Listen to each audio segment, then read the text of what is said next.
Hello, my name is Grian, and today I'm going to be showing you a bunch of tricks and tips based in the new update of 1.9. So as you can see, I got a big long line of things to show you, but first I just want to go over what sort of took my fancy and sort of inspired me. So the first thing is obviously the new mob, but it isn't really just a mob, it's also a block, so I came up with something with that, which we'll go over later. We got these new plants, which are really weird because the way you place them, they explode and it's really awkward, so I didn't actually come up with anything, but I'm sure something will come to me in time. Moving on to the things that really did sort of captivate me were the end rods. Now these are wonderful. Never in Minecraft have we had anything quite as thin as this, and they also did this to like iron doors and also the glass panes. So a whole bunch of ideas came to mind when I was looking at these. In addition to this, we also have the Ender Dragon heads. Now I wasn't really sure how to use this, but interestingly, they sort of yap and yap and yap if you put a redstone circuit to them. So maybe something can be done with them, wasn't too sure. Now, next we have a new type of block along with some staircase, the purpur blocks. Now that's really weird, they are an odd colour, odd design, and quite frankly, they're not the most attractive thing I've ever seen. However, they did come in use for one thing, as we'll go over later. We've also got the endstone bricks, which I was really disappointed to find out they didn't add staircases for, but I did find a use for them. Now this was a change to trapdoors.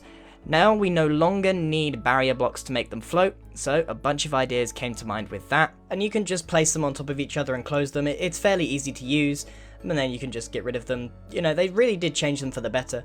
And we have, of course, the awesome addition of the path block. Now all you have to do is hit grass with a shovel and it creates a path block. Now what I really enjoy about this is the different colours you can create. Now not only is a path block going to be useful for pathing itself, but I'm sure we can come up with something that will just enable us to use this in a different way, although nothing springs to mind just yet.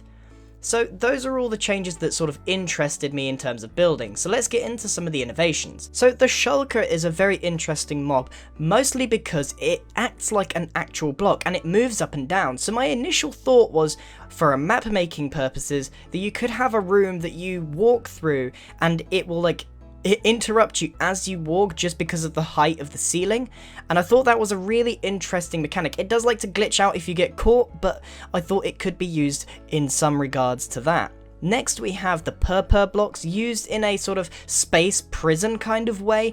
They're rather unsightly blocks, but the end rods can be used in a prison manner. However, you can walk straight through them, so for that purpose they don't really fit, but it does look like a cool little laser beam thing. Next up we have the trapdoors, which I thought could be used as a very rudimentary door frame.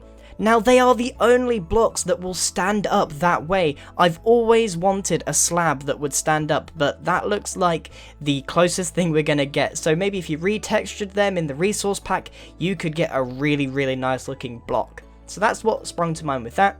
Next up we have coloured tables. Because of the glass pane changes, when you place one on its own, it is much like an end rod. So if you put a carpet on top, you can get a very Google-like table. Like, if you made a Google office, that's what I'd use. And similarly, you could put a trapdoor on them to make them look like a nice little chair at a saloon or whatever, just as an alternative to using fence block, which of course is what you would use in that situation. Moving on, but also staying on topic of the glass panes, the chandelier will have changed. Now normally I would use just glass panes for it, but because of the change that they've made, my old chandelier design doesn't work as well as it used to, so I thought instead of that, why not add some upside down end rods to sort of simulate the little glass shards that normally hang down. Now they do sparkle and the purple makes it look a little bit out of place, but I think the effect works. Now it does look a little bit silly because of how it's placed, but in a situation in a grand hall, I think it